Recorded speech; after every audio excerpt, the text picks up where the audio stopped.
Dear viewer, we are now joined by one of our reporters who was on field today to conduct or to monitor the election. Thank you, Toby George, for joining us this evening. Thank you for having me.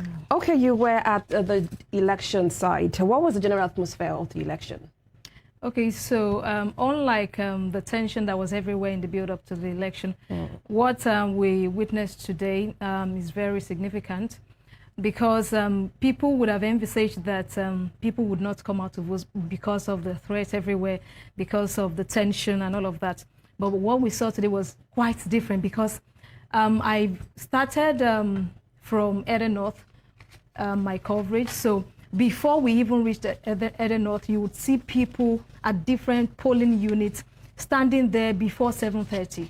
You know, according to INEC, accreditation was supposed to start by 8 a.m. But when I got to Eden North local government in Sagba, Abogunde, that's the word that Governor Demola Adeleke voted, accreditation did not start until 8:30. And before that time, people in their numbers, I'm talking about hundreds of people, were, you know, because of this particular polling unit where the governor of the state is also voting, people are expected to be, you know, more. I recall that the INEC had 1.9 million and 2.3 million registered voters. Yes, but the PVCs that were collected was 1.9 eventually. But and that's kind of reflected in what we saw today, because people came out in their numbers to vote.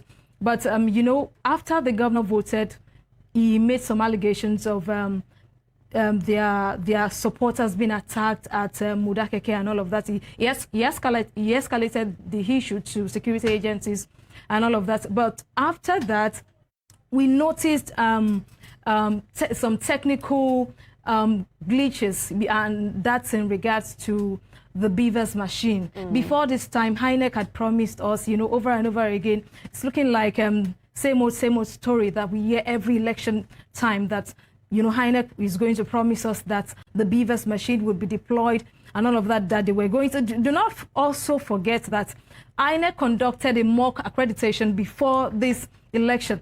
And, you know, just like a testament of what we saw today. So on that day that they conducted mock accreditation, so the Beavers was also not functioning well. And we saw a result of that, because how would you explain the fact that one Beavers machine, or in some cases two, and in most cases one Beavers machine was provided for a polling unit where you have about 100, over 1,000 registered voters, because you would see their names pasted on the wall. People were, of course, they were not up to 800 or 1,000 in each polling unit, but how would you provide a Beavers machine in a polling unit that the governor is voting, or even any other person is voting? So, and the fact that the Beavers machine was not working as it was supposed to work, it was so tardy, so it made the process so slow. Imagine you are having to capture just one person, and you are taking like 10 minutes. You're taking like 20 minutes. You tell one person, stay here, oh, move here. Maybe the network is good here.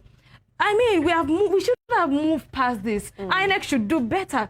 They present budgets every year. You budget for elections, and then what you provide for people. What was the result of the budget, the humongous amount you budget for elections? And this is what you, of course, you tell people that persons with disabilities, elderly persons, their priorities in this election. But how would you explain? Tell me, as I'm talking to you, people are in polling units voting. Wow. At this particular time. When I was leaving Borikwe local government around 5 p.m., around past 5, people were on the queue.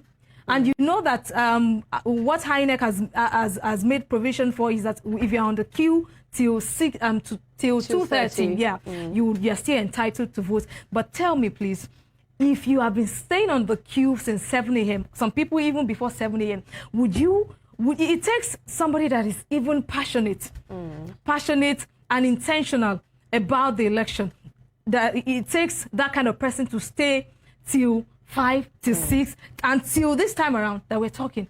So what is all of this technical functionalities that malfunctioning that we're witnessing? INEC should, they should be investigated, people deserve better in the conduct. And apart from the technical glitch that we witnessed, because a number of party agents also complained the fact that their people will have to stay longer on the queue, and people came out in their numbers to vote. We also, the process was was smooth to some extent.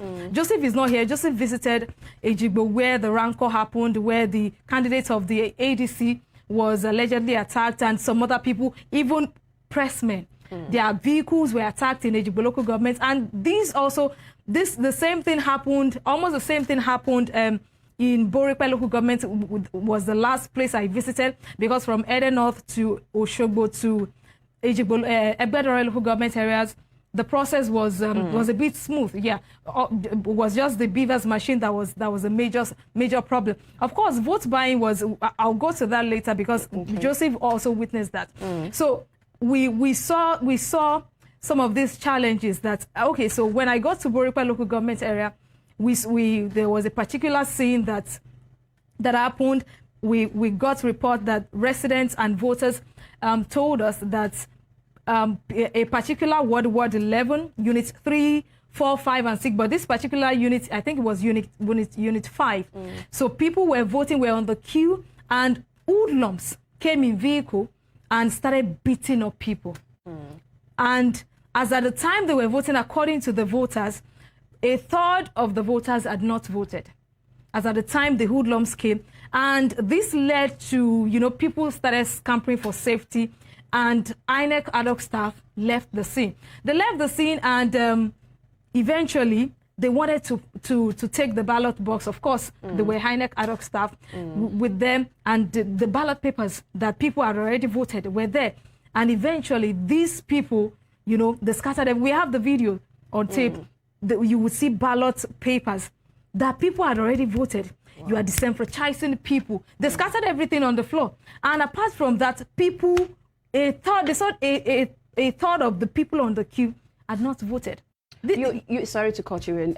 You mentioned that some hoodlums attacked some areas. Yes. But were there no security agents at that That's part of the problem we are experiencing, because even Joseph Atewe complained where he went to in Ejigbo local government that police officials were stationed, because right from where you are going on the road, of course the Nigerian army are not at the polling units, but they're stationed on the road. But you would, before this time, remember that the Inspector General of Police said I think about 3 or 4 police officers will be stationed at each polling unit. Of course, not to intimidate voters, but to maintain law and order and to protect people. But what we saw today, because after the scene in Borikwe local government in that ward 11, we saw police vans, I think 2. Yeah, I saw 2. And about 4, not less than 4 police officials were there. And that is after you've already allowed people to be disenfranchised. They were not able to vote. So what is the essence of the presence of the police? What were you able to do? Are the people more powerful than you? Why are you harmed? Yeah, of course, this is the whole talks about police brutality. It boils down to you begin to attack people that are not supposed to be attacked, and where you're supposed to perform your duty, you fail. So, but the situation in Iwo, it was Joseph that witnessed it, and according to him, the police also, they were not able to do anything. The hoodlums, they were scattering everywhere. I think some cars were also affected.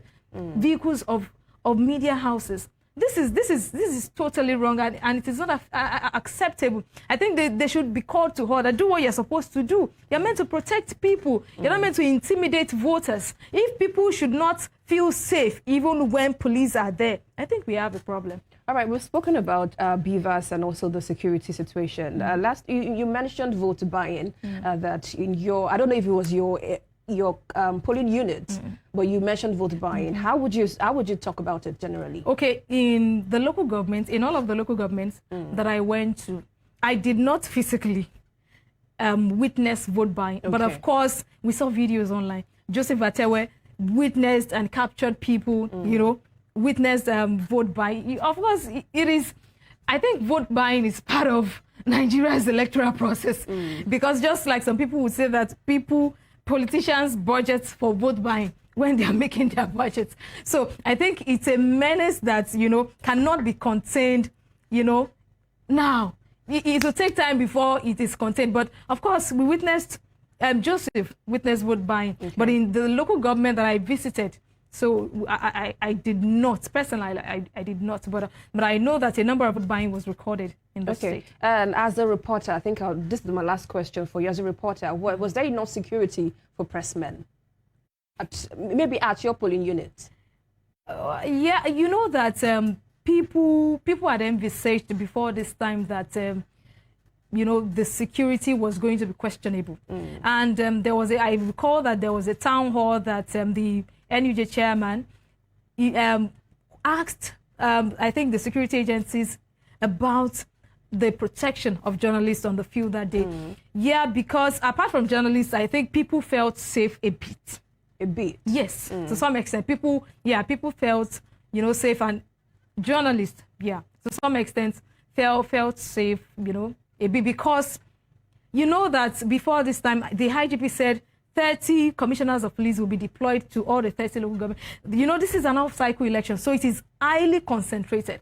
People, the police force deployed, a handful of officials for this election, and because of all the narratives about the election, so it made it so, so much concentrated on. So, so you have a number of, you can't see a polling unit without at least 4 police officers.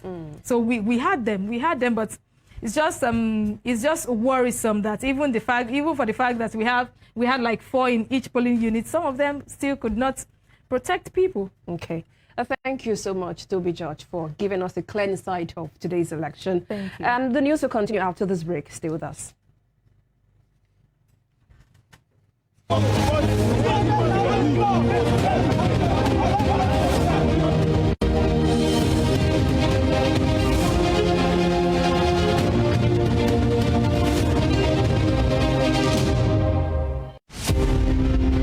James Ajibolaige was a lawyer who obtained his first degree in classics from Nigeria's premier University of Ibadan. Born September 13, 1930, the orator and the polyglot spoke impeccable English, French, Igbo, Hausa, and Yoruba languages. His fine diction placed him among classical orators and public speakers like Cicero,